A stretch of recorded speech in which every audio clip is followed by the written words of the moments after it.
시청자 여러분 안녕하십니까? 문재인 대통령이 오늘 오전 국민경제자문회의를 주재했습니다. 제가 깡통회의라고 부르는 것, 할리우드 세트장이라고 표현하는 것, 국무회의, 수보회의, 기업인 간담회, 그리고 이 국민경제자문회의. 이 자문회의는 헌법에 규정된 헌법기관입니다.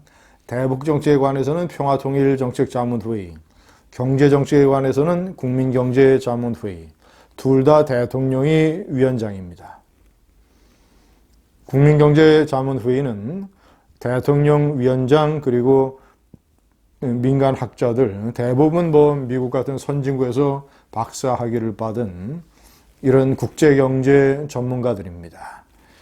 그리고 청와대의 정책실장, 그 기획재정부 장관, 고용부 장관, 이런 정부의 고위 관료들이 당연직으로 참석을 합니다. 오늘 또 문재인 대통령은 버스 지난 다음에 손 흔드는 공허한 발언들을 쏟아냈습니다. 제가 오늘 나온 발언들 중에서 핵심적인 네 가지를 말씀드리겠습니다. 첫 번째, 문 대통령은 여러분의 지혜가 절실히 필요하다고 얘기했습니다. 그런데 자신이 무엇을 잘못하고 있는가, 앞으로 어떻게 해야 되느냐, 진정한 얘기를 구하기 위해서는 자신과 의견이 다른 사람을 비공개로 만나도 좋습니다.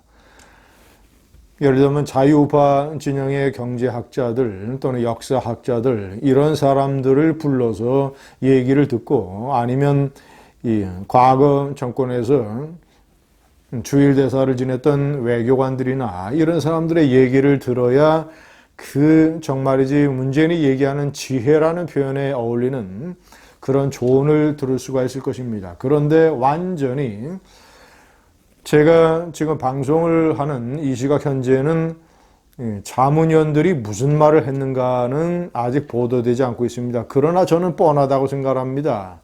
자문위원들이 제가 아는 이 국민경제자문회의의 성격상 대통령에게 그런 공개적인 자리에서 고언을 한 사람이 아마도 없을 것입니다. 설사 10명 중에 1명 정도 약간 무슨 다른 의견을 하거나 쓴소리를 제대로 했어도 청와대가 그것을 발표할 리가 없습니다.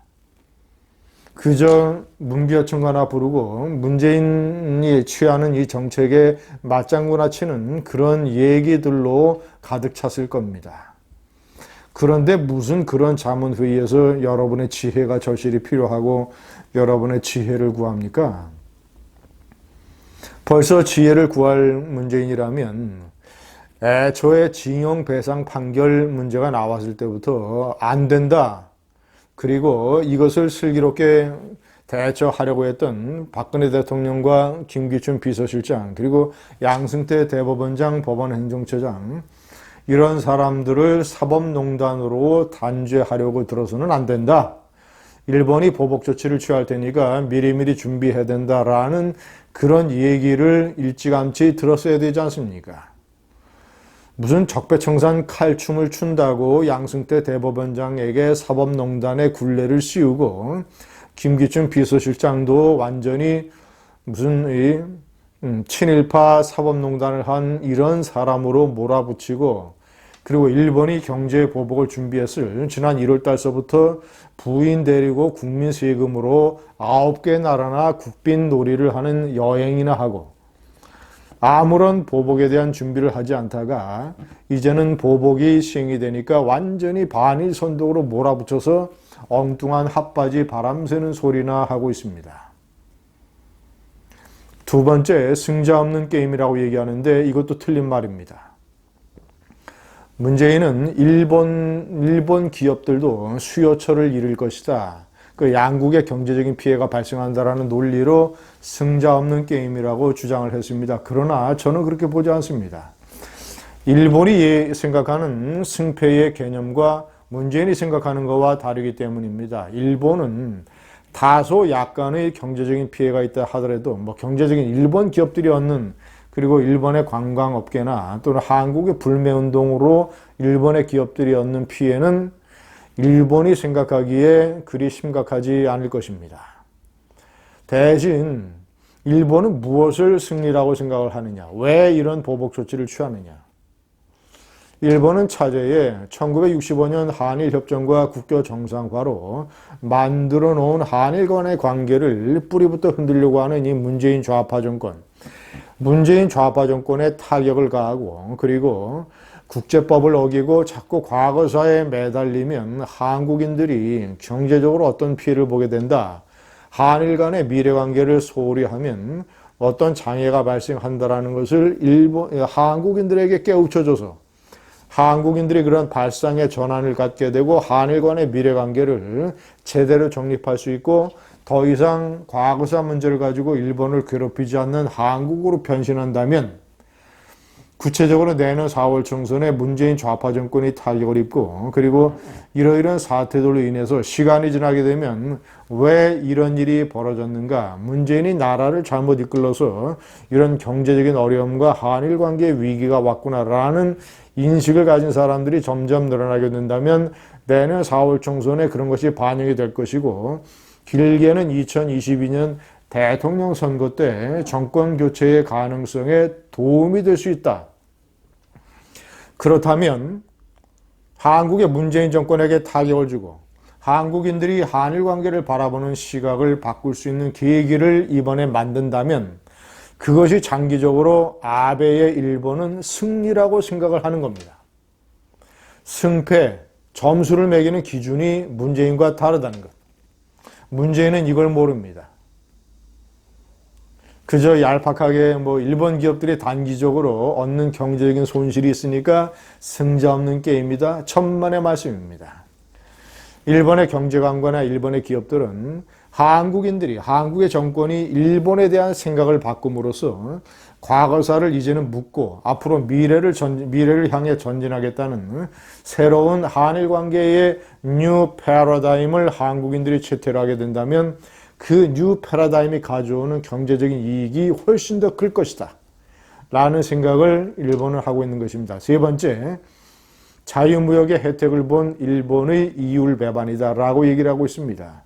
자, 그러면 제가 문재인에게 묻겠습니다.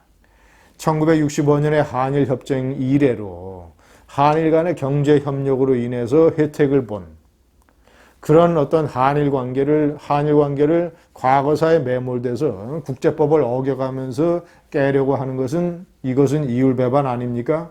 1965년에 한일협정이 가져다 준 무상 3억, 유상 2억, 상업차관 1억, 6억 달러가 가져온 혜택은 시청자 여러분께서 너무나 잘 알고 계시기 때문에 그 이후에도 얼마나 많은 삼성 또는 LG 여러 한국의 대기업들이 이렇게 성장하게 된 것은 일본과의 경제협력, 일본의 기술을 도입할 수 있었기 때문에 이런 성장이 가능했습니다.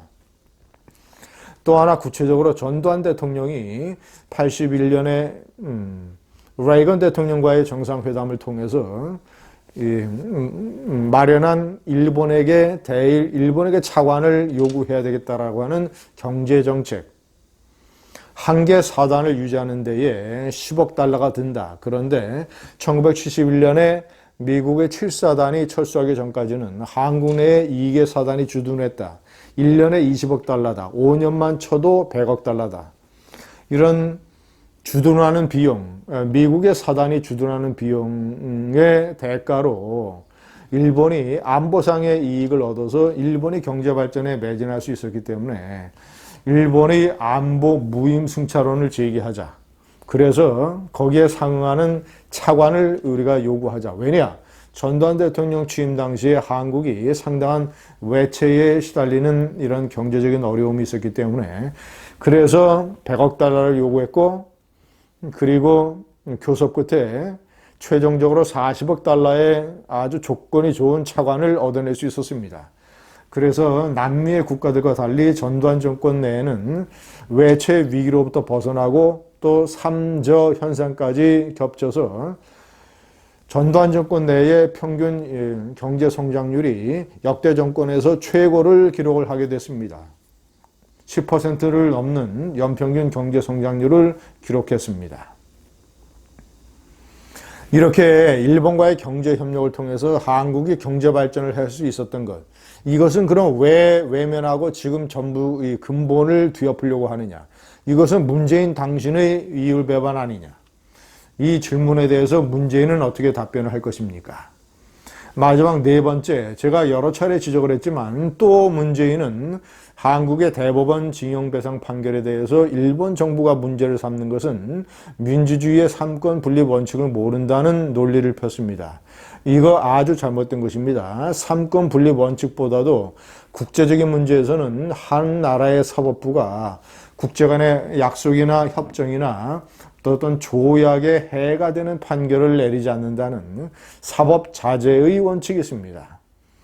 예를 들어서 한국의 사법부가 농민들의 의견을 받아들여서 한미 FTA나 이런 각종 경제조약에 해가 되는 판결을 내린다면 그래서 상대국의 정부가 문제를 삼는다면 이것도 삼권 분립의 위반입니까?